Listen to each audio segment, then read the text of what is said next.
જય શ્રી કૃષ્ણ. જો સાફસૂફ ચાલુ કરી દીધી છે. આ રૂમ એક આપણે બાકી હતો, હજી તો રસોડું બાકી છે.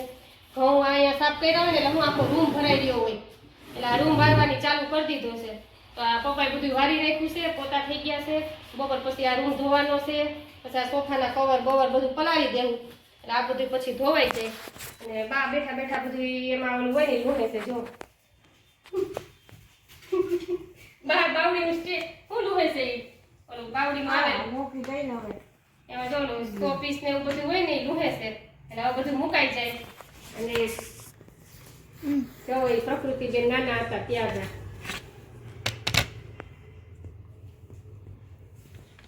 અને જો બાપા વારે છે હંજવારી. અને હવે આપણે રસોઈ બાય શાક સંભારા બધું થઈ ગયું છે. હવે રસોઈ કરવાની, રોટલા બનાવવાના છે. તા હું ગરસ આવે તા ખવેજા પડતો બધું ધોવાઈ ગયું છે. કેમ કે આપણે હોળી જાય પછી ધૂંજારા કરવા પડે એમ કે બધાય કે ઓળાસ્ટક આપણે ઓલા હું હામી ઝાર કાઢવી પડે. તો અમે પહેલા તો મંદિર સાફ કર્યું, પછી બાજુનો રૂમ સાફ કર્યો, પછી ઘઉં સાફ કર્યા. તમારા મમ્મી માં પપ્પા આવ્યા હતા.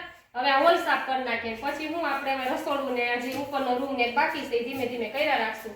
કેમ કે એટલું બધું છે એકાઈને તો પતે નહીં એટલે ધીમે ધીમે પછી કર્યા રાખશું. તો હાલો હવે આપણે રસોઈ બનાવવાની તૈયારી ચાલુ કરી દઈએ.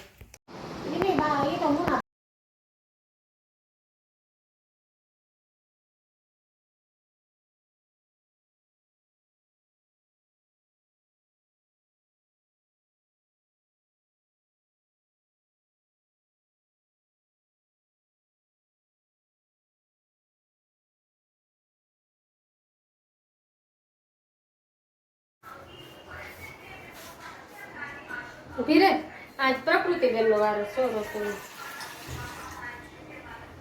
ઉભી રે, ચોખ્ખો નાખી. શું કરસ?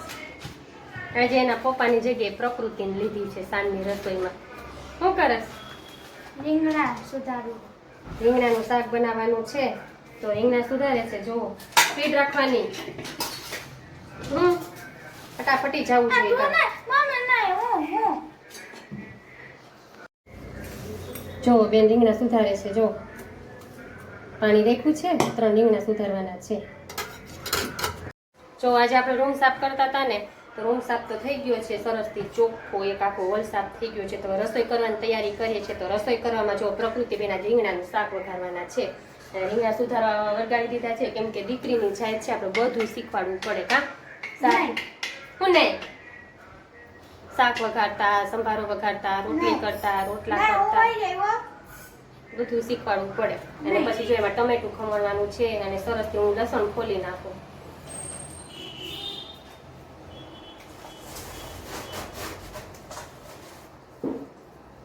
જો આપણે લસણ થોડું ખોલી નાખીએ કેમ કે એના પપ્પાને કંઈક અલગથી બનાવવાનું છે ને એને રીંગણાનું શાક નથી ભાવતું એટલે એને કંઈક અલગથી બનાવવાનું છે. ને આપણે રીંગણાનું શાક ને બાજરાના રોટલા હાલશે ને તાર? હું જો ભાઈ લેવાનું બધું. અત્યારની છોકરી તો બધું. તો જાઓ આપણે હવે રીંગણા સુધારી રાખ્યા છે. હવે આપણે એને ધોઈ નાખવાના છે. પછી આપણે આ રીંગણાને હવે ધોઈ નાખવાના છે. તો ચાલો તમને કેવી રીતના ધોવાના છે તે બતાવું.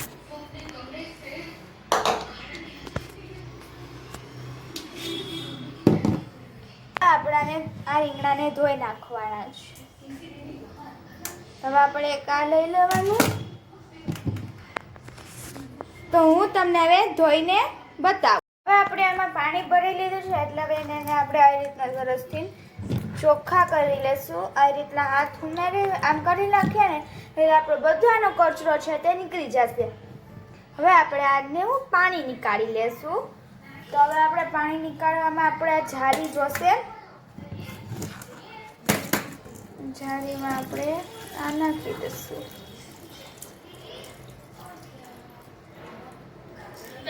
તો બધું જ પાણી આપણું નીકળી ગયું છે અને આપણા રીંગણા સરસથી ચોખ્ખા થઈ ગયા છે. જોઈ શકો છો તમે, રીંગણા સરસથી ચોખ્ખા થઈ ગયા છે. હવે આપણે આને વઘારવાનું છે રીંગણું. હવે જો આપણે આ લસણની કરી છે એને આપણે ફોલવાની છે આ રીતના. જો પ્રકૃતિબેન લસણ એ ફોલે છે એટલું લસણ પ્રકૃતિબેન જો ફોલી લીધું છે અને જો આ લસણમાં અમે જો તમને બધાને એમ થતું હશે કે લસણની અંદર આ શું છે, તો અનાજમાં મૂકવાના પારા કહેવાય આને, પથ્થરના જો સિમેન્ટના બનાવ્યા છે અમે. તો જો હવે અમે તમને છે ને આ એક બ્લોગ બતાવશું અમે કઈ રીતે બનાવ્યા છે એ, અને શેના બનાવ્યા છે હું તમને બતાવીશ. આ ઘઉંમાં મુકાય, અનાજમાં મુકાય, જો આમાં ફૂદેડા ના થાય, નકર લસણ છે, ડુંગળી છે, તમારે બગડી જાય. અમે છે ને આ પારા રાખી દઈએ જો. અને પ્રકૃતિબેન લસણ આપણે આ લસણની કઢી ફોરાઈ ગઈ છે, આપણે શાક વઘારમાં ઉપયોગમાં લેવાની છે કા. હા, હવે આપણે બીજી કઢી ખોલવા માંડીએ. આપણે આપણો ગેસને ચાલુ કરવાનો છે. સરસથી ચાલુ પેલા કરી લીધો. હવે એમાં કુકર મૂકી દેવાનું, આ રીતના કુકર. આજે પ્રકૃતિબેન રીંગણાનું શાક વઘારે છે પહેલી વાર. તો વિડીયોમાં તમે જો, હું એને શીખવાડતી જાઉં છું ને બેન બનાવતા જાય છે. જો એને તેલ મૂકી દીધું છે, હવે ગરમ થાય છે બરોબર. હવે સેજ તેલને તપાસવા માટે આપણે 2-3 રાઈના દાણા નખાય એટલે ખબર પડી જાય કે તેલ આવ્યું છે કે નથી આવ્યું. તો હજી નથી આવ્યું. તેલના રાઈના દાણા ઉપર ફૂલીને આવે ને તો એમ સમજવાનું કે તેલ આવી ગયું છે. ફૂલ તેલ આવવા દેવું પડે, એટલે બહુ તેલ આવાય ન દેવું પડે, નકર ધુવાડા નીકળે, સમજી. હવે પેલા લસણની કળી નાખી દો. હા, એને એકદમ બદામી કલરની થવા દેવાની હોય. લસણની કળી જ્યાં સુધી બદામી કલર નથી ને ત્યાં સુધી કાંઈ ઉમેરતી નહીં. ના, બદામી કલરની થઈ ગઈ છે. હવે એમાં રાઈ ઉમેર. એટલી એવી ન થાય, ચમચી લે, 1 ચમચી. હા રેડી. સ્પીડ રાખવી પડે નકર વઘાર કરી જાય. હવે 1 ચમચી જીરું લે, આખું જીરું. હા, હવે થોડીક હિંગ નાખ વધારે થોડીક લે. હા, હવે આ હોય ને એને ચમચામાં લે, નકર હાથ બળે, ચમચામાં લઈ.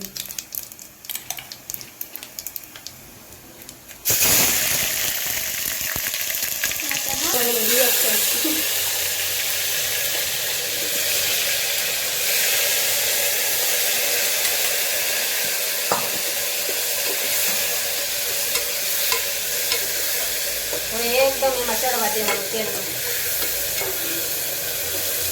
ના એના પપ્પા જોવા આવ્યા, એની દીકરી શાક વઘારે.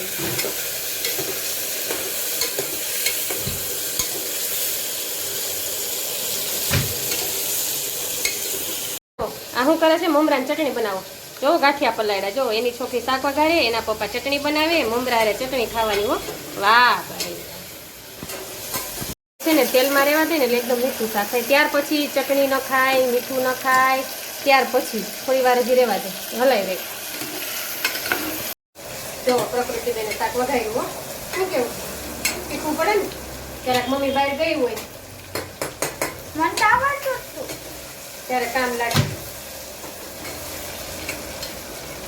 જો ચટણી બનાવી. જો શાક વઘારે તો પ્રકૃતિબેન આમ કે સરસનું શાક બનાવી રહી છું.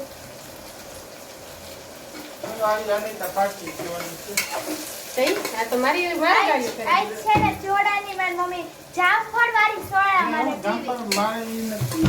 ચાલો હવે ઈ ચડી ગયું. હવે એમાં હળદર ઓલા ચટણી નાખો. 2 ચમચી ચટણી નાખ. હા, લાલ મરચું પાવડર હજી 1 ચમચી. સેજ હજી નહીં.